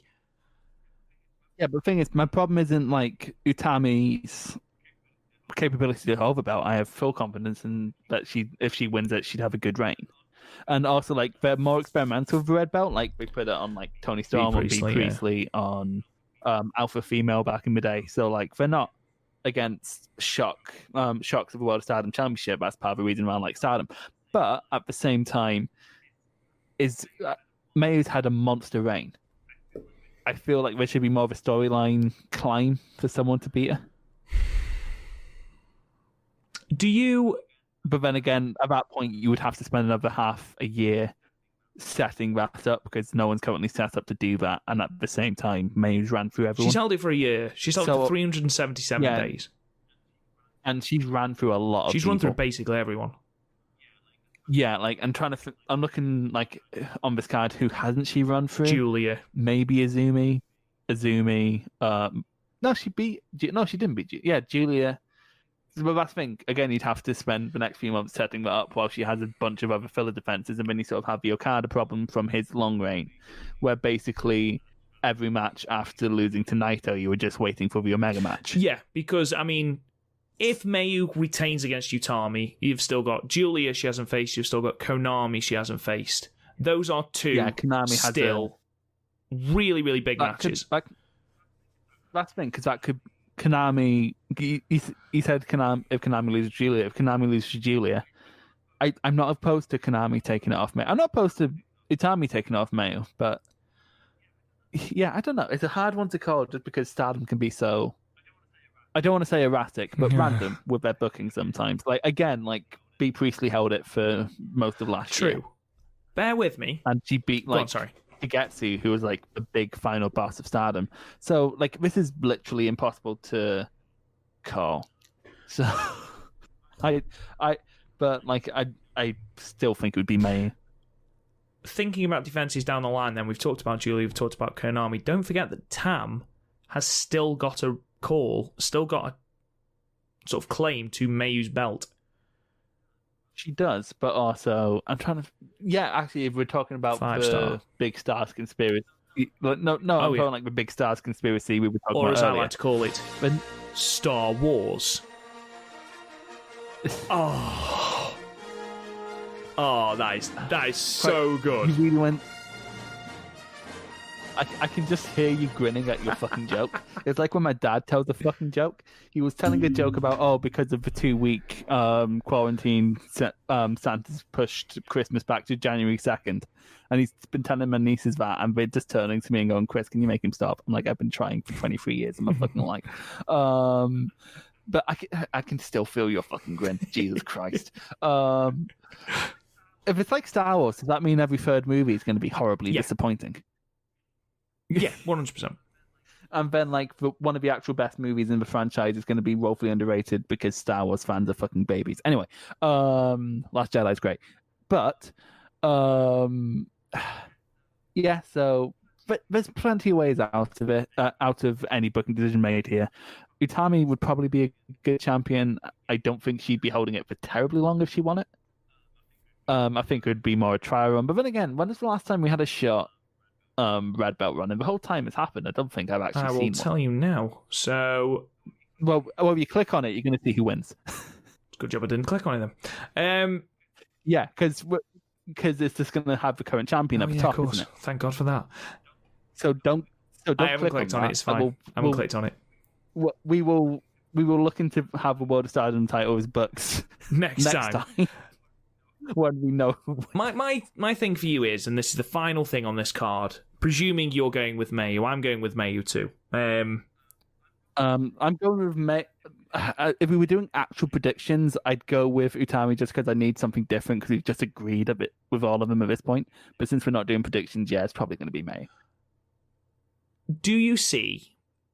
Now, the reason I'm asking this is because it's been announced today that Stardom's 10th anniversary All-Star Cinderella is going to take place March 3rd at Budokan Hall. That's so, yeah. Fucking massive. Yeah, fucking... where the G1 Climax final's been held. Like, it's weird because it's such a step up because, like, we were expecting it to be Sumo Hall, weren't we? That's what we were going on about. But I guess with, like, Corona, assuming Corona's restrictions are still going to be in place, which I think, like, apparently the earliest we're going to be lifted in Japan is February. That becomes about the size of a Sumo Hall. So... My question to you, I mean, Stardom has come so far in this year. I mean, I know obviously with Corona, it's hard to, and also like not only have they come far, they've been fighting a fucking uphill battle. Like you look at NDA Climax last year, of the 8 women in the main events, 4 of them are no longer with Stardom for completely unrelated reasons. Yeah, I mean, so like we've been building stars throughout this whole year, which is kind of great because now, like we were just talking about it, we have like. Say we were talking about the IWGP Championship. How many people do we see realistically being able to take that? Like 2 or 3. We could name probably 5 people off the top of our head. But yeah, we like literally just like Julia Konami, Shuri, like everyone could feasibly win it, and I think that's one of the great things about Stardom. What I was going to say was, do you see? I mean, Stardom have come a long way. Like I say, they've gone from. This year, they started by selling out Korakuen Hall for the first time, being on Wrestle Kingdom, and then to move on to arenas like Budokan Hall, which is mental to think that Stardom have got to that point next year. That's where they are. Mm-hmm.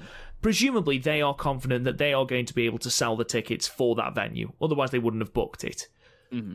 Do you think that is irrelevant of who is on top, or do you think who is on top makes a difference? What I'm asking is if Mayu is still champion, it'll sell. That's fine. Does Utami currently, irrelevant of whether you like her or not, because I love Utami, she's top 3 for me. I love Utami as well. Does she have the drawing power to, let's assume, Chris, that by magic these Corona restrictions are gone. Let's say that you said the earliest that they are looking at being lifted in Japan is February. Let's assume that that's happened. Do you think with Utami on top, they are going to sell out Budokan Hall? You are going to need a fucking great match. But we have to understand, I don't think New Japan managed to sell out Budokan with the G1s. They're clearly confident. They are being so ambitious with that, and it's amazing. I'm so excited. I literally think they booked it because if they did Sumo Hall, it wouldn't be that much more than we'll be getting a Korakuen now. So I think they're booking it because that's what you're going to get with a. But with Utami on top, I'm not sure. I really am not. But at the same time, is Stardom one of those places where the brand sort of, like, for example, how Progress in the UK could go anywhere with anyone on top and sell out because the Progress name is more synonymous with quality. But at the same time, we thought that with like New Japan and All Japan, and they go through ebb and flow. So I don't know, but like we have to understand, like, that's in what, January? That's still a couple months away. So That's even March. That's the All-Star Cinderella. The actual anniversary show is January. That's All-Star Cinderella, but I think it's part of the anniversary tour. Okay, so like it's about 6 months to, if Utami does win, about 6 months to build her and to build a feud that will make people want to go see it. So, say it is Utami. Who would you like to see? Momo. Momo would be great. That would be great. Import Aja Kong. Fucking hell, that would sell. That would. Candy no. You could build a if she beats Mayo, but they could build, if it's a really Build good match, a rematch, they could yeah. build a Takumi Aroa. Will Jungle be back by then? How long is Jungle meant to be out? 9 months. I think we worked out a couple of podcasts ago that it's basically going to be the 5-star. She's going to be back. Okay, that's a shame because like I'd love seeing a Jungle return, but then again, they're not going to put Jungle in the main event of that. If they could somehow like fix Arisa's neck. Mina Shirakawa? One thing I will say is, as you've just said, Stardom are in such a good position because you have got so many people you can just give the tap on the shoulder to, and they will go out and put on fucking classics. So whoever they have at the top, and I was playing devil's advocate with Utami, but whoever they have on top, it's going to be a stellar match that I have absolutely no doubt about, and I'm very, very, very excited at the premise. I'm really looking forward to like seeing Stardom in Budokan. Because you think Budokan, you think like Jumbo versus Misawa, you think White versus Ibushi. Like it's so big. Like if you watch mostly WWE, especially if this was a year ago, you get so sort of numb to big arenas. But like Stardom, like it was a culture shock when you saw them in Yokohama. Yeah, it was. It was absolutely. It was, and like, yeah, because it was the same with like Noah. Because like that, I imagine for Noah fans, that with the current aesthetic, it was a culture shock seeing them in something as big as Sumo Hall last year. So, I'm looking. It's sort of like the same way I felt about Yokohama. I'm looking forward to it for that alone because it was amazing how much like the big arena setting lent itself to Stardom. And when we went to Yokohama, like how much bigger something like Shiri or Mayu felt, and like since Shiri's a freelancer, that absolutely had the danger of feeling like a run-of-the-mill defense. Just because why would they put it on a freelancer? But like the big arena really helped. So like literally, even if it's like only half full, I'm just looking forward to like that aesthetic, like that image. So one of the G1 shows, so it was the block final of G1 29, was at Nippon Budokan, and it was 9,821 people. What's the capacity? That is a good question, Chris. Actually, I'll check that against a All Japan card. Misawa versus. Well, Final Burning in Budokan drew 17,000 people. There we go. Superpower Series Tag 19 jump back drew 14,000. But like also with New Japan, they had much bigger production. Like All Japan basically didn't have an entrance way; he just came in through the crowd. Irrelevant of what the attendance is, what is glaringly obvious is this is a huge step up for Stardom, and it is a huge signal of intent by the company, and next year is going to be very, very, very exciting. Yeah, I'm really looking forward to like the sort of sense of, and it's in Japan in general, so many companies are on the rise. Dragon Gate. Like, Dragon Gate's selling out bigger shows. Stardom, the current collaboration, well, they're owned by the same people between Noah, Tokyo Joshi, and DDT. Well, like they've explicitly said, we think because both Noah and DDT individually ran Sumo Hall the last year, in 2019. So, like, everything's on the rise. The only thing that's really declining right now is All Japan. Yeah, it's gonna be a very, very exciting time. And like I say, I can't wait for that event, and it's 6 months away. Yeah, like the general feeling I have around Japanese wrestling right now is sort of the same general feeling I had, like not as exciting because like when it was Britt Reza was here. Yeah. But like it's sort of that's the feeling I'm getting where like there was like the one king, but now that's sort of starting to suck. So other places are gaining traction. Let's leave it there then, Chris. We'll be back next week, like I said, to look at the Sendai Cinderella show, where you'll find that all our predictions are probably wrong. And we will be looking at the new Landscape show as well, where the Artists of Stardom Championships and the Goddesses of Stardom Championships are on the line. Join us next week, same time, same place, 11 p.m. British Standard Time.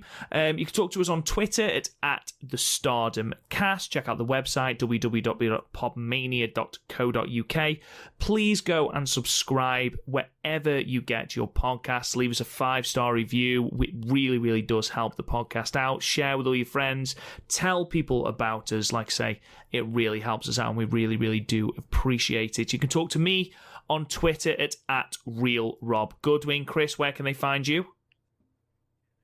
Shit, I didn't pick up Twitter account. At Tina, I don't know. Just follow Rob. Lovely stuff, mate. Lovely stuff. We'll talk to you guys again next week, guys. See you later. Right.